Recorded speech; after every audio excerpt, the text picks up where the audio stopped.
why? Sobrang init ngayon. Grabe, no? I mean, this is like the first time I've experienced this heat in my hometown, Lipa City. Talagang laging malamig dito. But this summer is grabe. So, to cool things, eto gagawa tayo ng ice cream cake in a tub. For this project, you will need ice cream containers. Pwedeng ganito. These are acrylic boxes. Pwede rin naman ganito. This is an acetate box. Any kind of box na gusto niyo, like yung mga plastic na pinaglagyan niyo ng ice cream before para hindi na ma-prank yung mga tao sa bahay niyo pagbukas sila ice cream talaga. You can also use yung mga Tupperware or microwavables, depende sa inyo. But for the microwavables, be careful kasi medyo madali siya mag-crack. Baka pag ganyan ninyo, dahil matigas yung ice cream cake ninyo, mag-crack siya. If you want, works for this, you can use chiffon, you can use dense cake, you can use moist cake, you can use pound cake. Kung anong cake meron ka. In fact, you can even use your scraps, cake scraps, or cake cuttings. So I have here blueberry, but I'm not gonna use it. I'm just showing it to you. I prefer to use this, and this is a plain vanilla cake, vanilla butter cake, kasi lalagyan ko siya ng flavor. Okay, of course, you will also need super cold milk. Dahil ang ating secret ingredient dito is Magic Whisk. Pero, ang Magic Whisk kasi is already naturally sweet. So, we are not going to add sugar. But, actually, ako prefer ko talaga yung water. But since this is ice cream, you want that extra milky taste. So, we're going to use fresh milk. We will also put a little condensed milk just to make the ice cream even creamier. We are also going to use blueberry filling. Pwede rin yung mga nasa lata, yung mga yon, nakalimutan ko yung tawag. Basta yon. And you can also use, for the strawberry, I will use the strawberry syrup kasi bet na bet ko to. Simple ingredients and very simple ang ating process. So, let's start.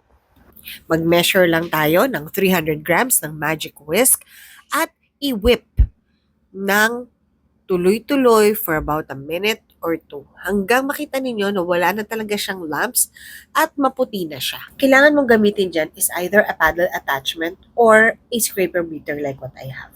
And now, we are going to add the same amount in weight ng cold milk. So, 300 grams, dapat 300 grams din ang ating milk. So, kung magtataka kayo na hindi ito yung usual proportion ng tubig sa Magic Whisk, that's okay because we're not going to use this as a frosting. We're going to use this as the base of our ice cream. Kaya kalma lang. So, ang ginagamit ko pa rin dito is still the beater or the scraper beater or paddle on your end and just get all of the Magic Whisk wet. Pagkatapos nito, magpapalit na tayo ng ating wire whisk. Napaka-importante na sinusunod natin ang whipping instruction for Magic Whisk para ma-achieve natin yung eksaktong volume na gusto natin. Kapag kasi dumiretso na tayo sa whisk, minsan may mga lumps na hindi natin nami-mix. So, dapat paddle muna bago whisk. Continue mixing hanggang ma-achieve niya yung halos double nung kanyang volume. At this point, meron pang konti nung milk na hindi nakahalo and that is okay. Idadagdag na natin. Ngayon, soft pa siya, di ba? Soft peaks pa. Idadagdag na natin ang ating 3 tablespoons of condensed milk. At dapat ganito siya ka-stiff. Kita nyo ba?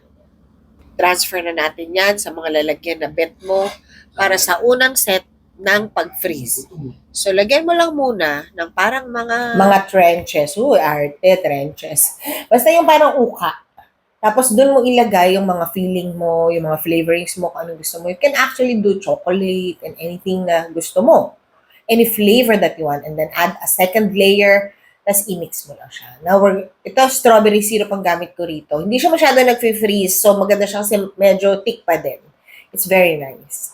So, again, ref lang natin siya. And now, we're going to mix our flavored milk na i-drizzle natin sa ating cake. This is not optional. Ito kasi yung magbibigay dun sa cake ninyo ng ice cream-like texture once na siya ay ma-freeze. I used here half a teaspoon of Emolco, strawberry, and blueberry for every 1/4 cup of fresh milk. We will now arrange the ice cream cake in our tub. Siyempre, pwede rin naman yung malaki, pero ang cute kasi ng ganito at saka very easy to sell pag ganito lang siya kalaki. So, naglagay muna ako ng ice cream. Tapos nilagay ko yung cake. Medyo manipis lang yung cake. It's about 3/4 of an inch. Kasi manipis lang talaga yung container natin. So if you want more cake, you can get a deeper container and just use the entire cake. Lagyan nyo lang din siya ng flavored milk. Kasi iba talaga.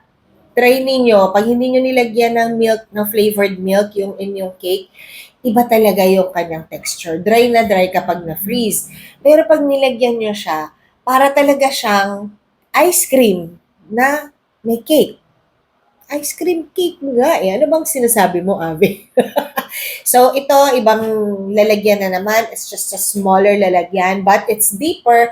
So, I was able to put 2 layers of cover tightly para hindi magkaroon ng icicles and freeze overnight. At ito na ang ating pangmalakasang ice cream cake in a tub. Siyempre, hindi kumpleto ang ating recipe pag walang tikiman. Ito na. Kahit ako muna sa inyo.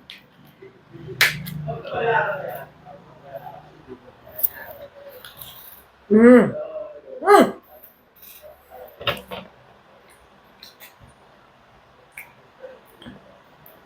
Sakto lang yung sweetness niya. Tapos yung, alam mo yung cake, ano lang niya eh, parang naging ano lang siya, isip ako ng word. Parang pambalanse ng flavor. Tapos syempre yung Magic Whisk, ang creamy. Nakadagdag pa, no, na ang ating ginamit ay fresh milk.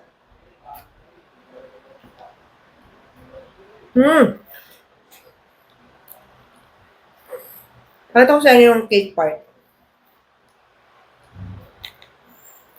Kala.